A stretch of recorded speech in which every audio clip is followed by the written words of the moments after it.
Ladies and gentlemen, Stick and Hack members, and those looking to improve their golf game, your coursework lesson is starting now.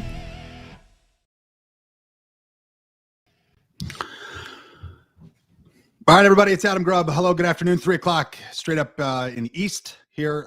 This is Coursework Live, presented by Stick and Hack. I'm your host, Adam Grubb.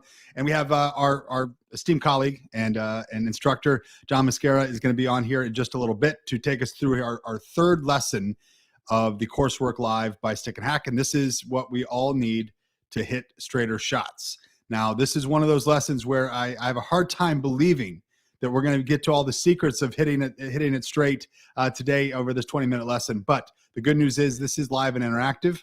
All questions are going to be available to you utilizing the chat feature there on YouTube as we go through the lesson, as well as you can also text at any point your question at the number below, 317-953-5451. That's just for this specific live lesson in the time frame. Use your chat function and or text us, 317-953-5451. The questions that you have for John, who is coming to us yet again in the climate-controlled space. John, good to see you. Thanks for being a part of coursework here by Stick and Hack. Hey, Adam, how are you?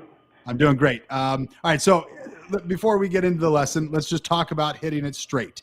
Now, do you really have the secrets to hitting it straight? Because this is one of the main things that we all want and know and need to know. I need everyone to close the door of the room you're in and roll down the blinds.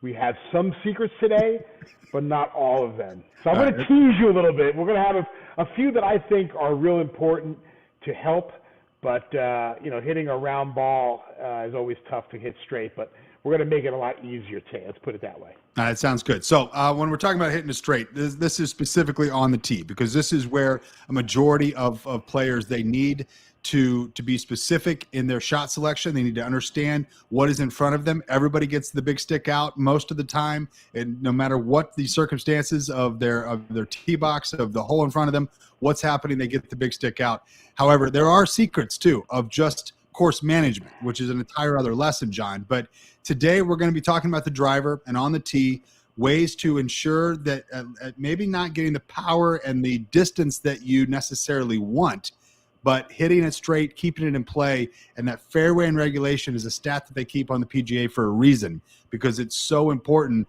to low scores. So with that, I'll let you take over. Again, reminders of any questions as you guys are watching this that you have for John, let us know. But we will be interactive and question and answer throughout this lesson. John, take it away. It's all yours. Okay, thanks everyone for tuning in. Adam, you make a great point about getting it in play, right? So we've heard it all the time. I'm sure you've talked to your friends about it. Hey, if I could hit it 20 yards less but get in the fairway, I'd be a happy person. So we're going to try to talk our way through how to set up better and really understand why the ball is curving in the directions that it's curving, and give us a little better chance to set up and have a successful shot from a fairway as our second shot. So I'm going to kind of get up here. I'll move my chair out of the way. We're here at the beautiful Glen Ridge Country Club, while Alpine Country Club, my facility, is under construction. So thankful for the members and the staff, Danny Beretta, Tommy Monteverdi, for letting me use their place. I'm going to get the big stick out. Got my nice Rolling Stones head cover, as you see. I'm a Callaway guy, so here's the new Callaway Rogue ST, the newest, latest, and greatest from Callaway. So I guess the first thing we're going to talk about, everyone, is going to be, where do we want to hit this ball? Okay, right, we've got our fairway here. And what I like to tell people who have a tough time aiming, it's really hard to aim down the fairway. What we're going to do today first is we're going to talk about intermediary targets. And that is something that's closer to us that we can have an easier chance to aim at. So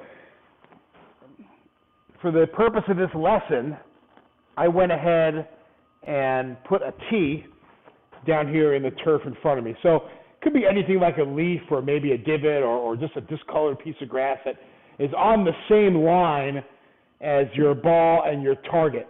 You know, whether you want to hit it in the right side of the fairway, down the middle, up the left side. So I'm going to kind of focus not so much on what's out here, But I want to focus on this right here, okay? So I'm going to make sure that my club face is aiming at that, okay? I know it sounds silly, but the object that we're going to hit the ball with needs to be facing where we want the ball to go, okay? So let's get that going. We're going to set up with it. Just let the club sole naturally. I've got a little chevron on the top of mine, like an arrow that helps me out. Other companies have a dot or something like that, but I'm going to make sure that club is set up towards my intermediary target, okay? And from that position, I want to have a good athletic stance, okay? Maybe my feet are just wider than my shoulders for my driver, ball a little more towards the front. And I want the line, if I drop the club on my toes, it's going to kind of be perpendicular to that target line. Hope you guys can see that from home. Okay, too many times I see is, we're closing that stance down to get the club going inside more, or we're going to be way open. And these are moves that have been fixes for other problems. But to really get back down to the real basics, you want to be very neutral. So once again, got my intermediary target, Nice, comfortable position. And I think I'm pretty much ready to go from that spot. So a good base, a good setup, right? It's like making dinner. You want to have a good solid base. It's going to help us find the fairway easier. Too many times we set up incorrectly, and we can make a great swing, but we're aiming up the right side, we're aiming up the left side, we're aiming at this tree, and we don't know it. So take the time to understand how to set up correctly, okay? Any questions on that, just drop us a line, let us know, ping Adam, raise your hand, set off fireworks, whatever you need to do. So one more time, intermediary target, got my stance, first swing of 2022. Not too shabby. Hope you guys can see that. Yeah, that looks good. Wow. That was John, good. For a first swing of 2022, that ain't bad, baby. All right, so I'll see you guys later. All right. So take us through, John, just in the quick version of that. What are the three things that, as you're walking up and you're thinking about your setup, what are just two things maybe that you can concentrate on? Because there's so many things to focus on. What are two things quickly? Well, for me, it's a matter of just having the confidence in my swing. I'm not going to have this thought come into my head and change my swing. I'm looking at the hole. What is in front of me? What's my challenge? So if I've got trouble here on the left, I'm going to tend to aim a little bit more right. I want to get the ball in play. I'm a natural right-to-left ball strike. My ball flight is right to left a bit. So I'm going to think about that when I make my calculations. But I'm trying to find a spot where I can still be aggressive, but even if I miss by a little bit here or there, it's not going to get me in trouble. Okay? We don't want to be so aggressive that we're taking it over this line unless we have to, that it could lead to a double bogey, a triple bogey, a big number on the scorecard. So, for most players, it's going to be get the ball in play. Don't try to do anything too crazy. One of the big faults is, as golfers, we tend to watch a lot of golf on TV and watch the best in the world, and boy, they're really good. They could take some aggressive lines on some holes, and sometimes it's not the best for us. So I think play to your strengths, play to a fat part of the fairway, take out get that intermediary target, make a good swing and a good balanced swing, and you should be okay. But we're going to talk just a little bit more next about the ball curving, when it doesn't go straight and why. Okay? So we've got this round ball. It's got this somewhat flat face. It's got a little bit of a curve to it. And the club's moving at a pretty good speed, right? My swing speed is probably in that 110, 115 ballpark. I guess when I'm a little more loose. Right now it looks like an unfolding lawn chair. The face is controlled, let me see if I can, by our hands, right? If I can see that. It's like kind of driving a car. Right, so if I want to go to the right, my hands will turn this way. If I want to go left, he'll turn that way. So what I see so much, and I think we can all agree that a good majority of the players, right-handed players, will tend to slice it out to the right, okay? And that's happening for a few reasons, okay? Number one is the face, right? It tends to be open, in relation to the path. Okay, so here I am. I got my good setup. If my face is open at impact, I'm going to tend to swing across it this way. I'm going to put this type of spin on the ball, this clockwise spin, and we're going to spin out to the right in that manner. Okay? So what I work on with students, and if this is you, this is something you could certainly try. And you listen, you can even do it at home inside in your living room. You don't have to really hit a ball with it, but I want you to understand how the hands, how they work. Okay? They rotate. Right? It's this motion. Okay? And too many times I see players, they have a weaker grip, and that face just wants to stay open in this way. And that's going to be your high slice. Right, it's very rare that you hit a low slice. Make sense? If we're opening the face, we're going to hit it higher. So what I want you to work on, if this is you, is get your grip to be a little stronger with your left hand. That means you could see maybe a knuckle or two on your glove from your perspective. And just feel the club turning down, okay? What I mean by that, turning down, you can see it against that white background instead of being up, okay? And it's a little different feeling than what you're used to, but that's letting the club square up and rotate, okay? Now, what we don't want to do is let the club close by doing this with our shoulder. We don't want to change our path and shut the club down. That's going to be a low hook, right? We want to feel like the club just kind of turns this way. You can even do it at like just half speed where we just let the club kind of turn down.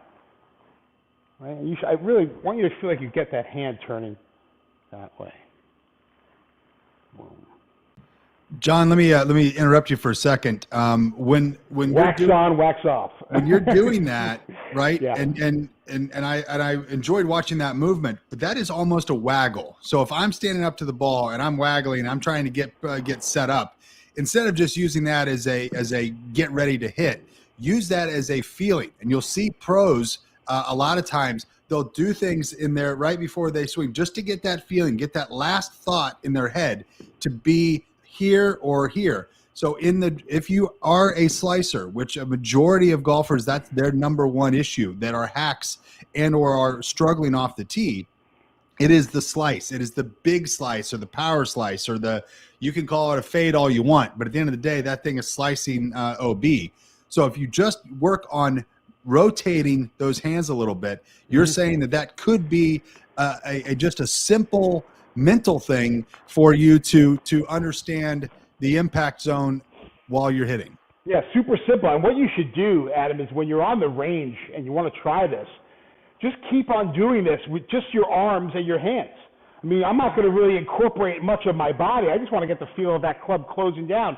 And I'll hit low hooks because at least that club face is closing. It's just, right? I love the thought of the waggle. It just kind of releases tension in your hand, right? So just a soft little feel of the club face rotating.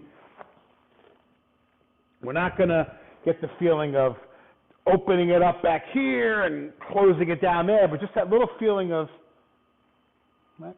Think about every other sport, right? Here, I got a tennis racket nearby, right? We wouldn't play tennis hitting shots like this, right? We want to feel like the racket goes over, right? Everyone who's a good tennis player. I'm a horrible tennis player, by the way. But that feeling of here and then over, that same feeling. Think about a baseball player, right? They don't swing like this. They're releasing the hand, letting it turn around them. Hockey the same way. If you want to check it out. Check out some hockey players. That's why they're good golfers. The stick, while playing hockey, turns down and almost points to where they want the puck to go. So that same mentality of the release of the club, and this is a really great tool to feel that because it's such a big face. That way, right? I'll tell you too, John, the baseball, anybody who plays baseball, they are typically good golfers. They might not be great around the greens. They don't have that finesse. But I know a lot of guys that played baseball and women who played softball that are playing golf, and it's all about that turn. It's all about the hands. It's about the eye-hand coordination and about that turn. So what you're saying in every sport is that release at impact, whether it's in tennis or whether it's in baseball or golf. I think that's probably one of the main lessons to learn in this is just that release point. Now, that doesn't compute to most people that, okay, I'm going to hit it straighter because I make that one little turn. There's got to be more than that, right? Yeah. So the next point I want to make, but it's actually very close, because what you're doing is, remember, the club face it's open, right, in relation to us. It's in this position. It's facing the camera. It better be in this position on the way through, right, the opposite. So what you're doing is you're thinking about the end point, but getting there and you're squaring that club face up. But a really good point also to make in this is when we take the club away, making some adjustments that we don't need to, okay? So if you look at my posture here, let me see if I can get a better, there we go. My spine is on this kind of tilted angle here. And my club and my spine almost make a 90-degree angle. It's pretty close, okay? When I take the club back, the face of my club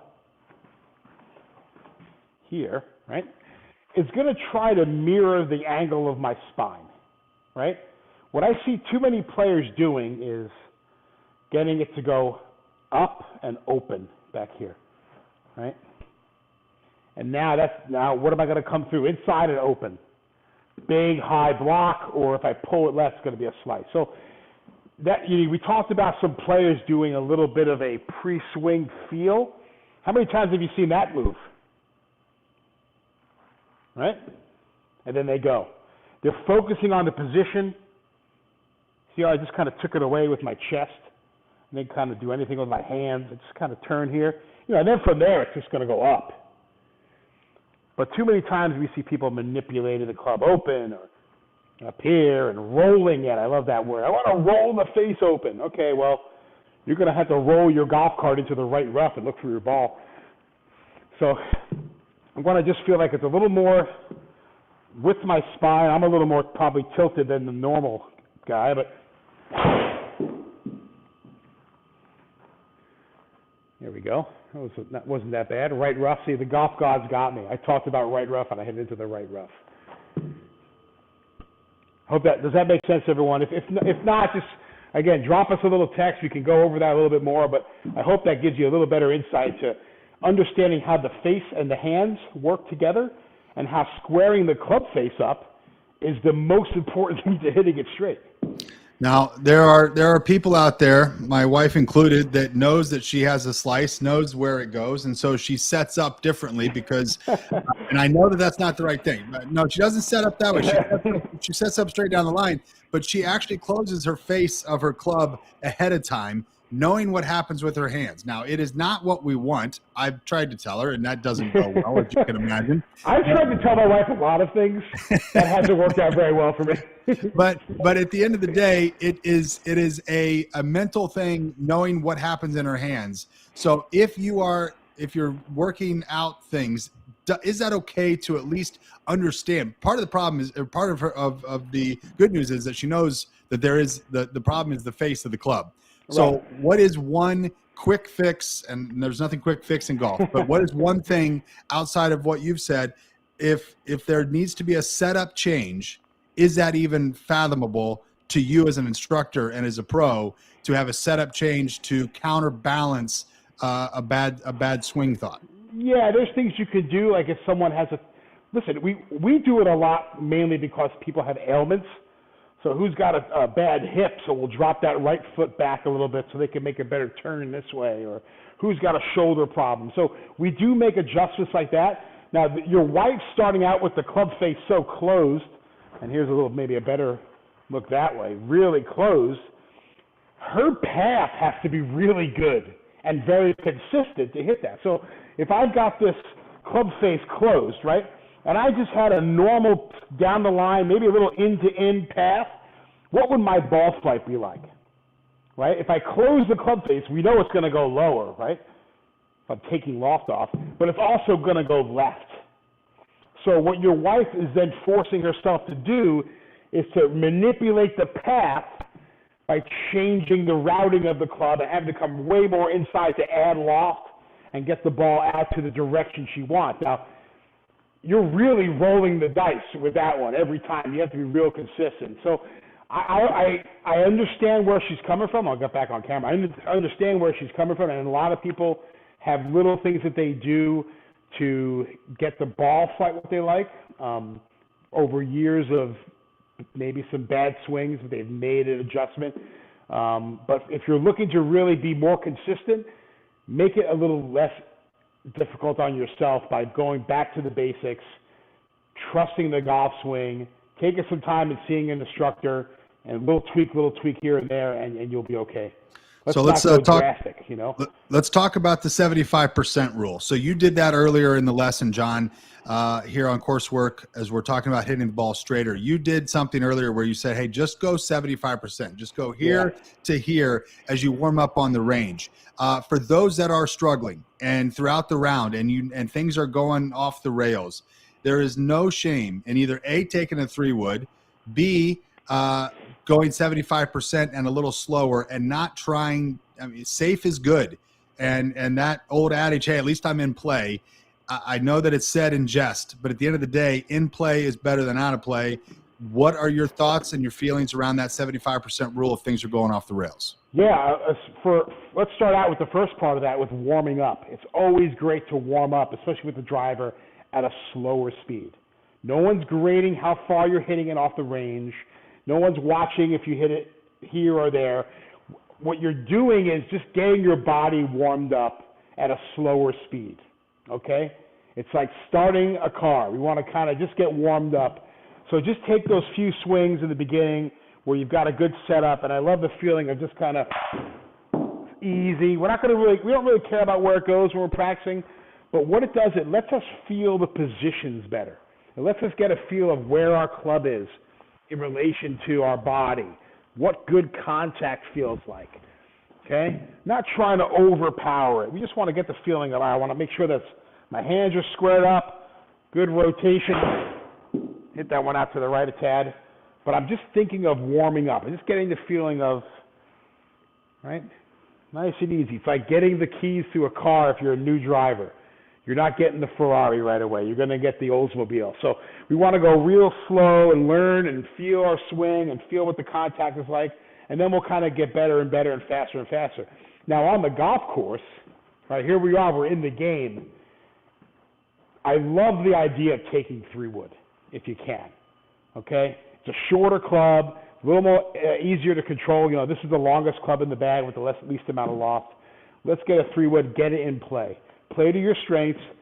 Don't be afraid to go and throttle it back a little bit. I think you're gonna feel that you could swing the club a little more freer, a little more focus, and nothing worse than when you're spraying it everywhere is, you know, your swing gets faster and faster, and then that miss gets worse and worse. So take a step back, grab that 3-wood, put it in play, and go from 4 down to 3 down real quick. And that's really, I think everyone's lessons, you know, every instructor that's come through coursework here has said the same thing, that, you know, you cannot be prideful when it comes to making changes on the court. You've got to understand your limitations, and you've got to understand where you can improve just by doing some things at a slower speed, tempo, using different clubs, something as simple as just rolling the hands through. And in turn, you're squaring the face. You're changing a lot at the impact. And if anybody is you got Furyk, you got Matt Wolf, you've got Bryson, you've got everyone with all these different swings and all these different things that are happening here. At the end of the day, the face of their club is square at impact, and that's the most important thing. Everything else is just what it is, right? And you are making athletic moves. You're doing the things that you need to do in your swing. But at the end, you just want that face of that club square, and that should give you the best opportunity to hit the ball straight. That is the great thing about golf, is that there are so many different swings and so many ways to skin a cat. And I've seen some of the worst golf swings shoot 68, and some of the best golf swings shoot 88. So it's a matter of what happens at the ball. And to your point, it can look all sorts of funny in this area and that area, but boy, in the sweet spot between your toes and that impact, that club face is square. It's swinging through with speed and aggression, and it's turning over and releasing. Well, John, we appreciate the time today. Here, 3:25 now, just right on the dot. John Mascari is the guest and the coursework instructor. John's going to come back for us in the spring. He's had a nice 3-week run here. We talked putter, we talked short game and the bounce, and now we've talked the big stick and driver. And we couldn't be more proud to have you a part of this platform here. For the live interactive coursework, he's John Mascari. I'm Adam Grubb. This is Stick and Hack. We'll see you next week for the new instructor and new lesson. And John, we'll be back with you in the spring. Best of luck to you and continued success out there. Thanks for the last 3 weeks of lessons. We appreciate it very much. Thanks, man. I look forward to getting outside. Yeah, indeed. All right, everybody. Thank you. Godspeed to you and yours. Good luck to you. Thank you. Thank you.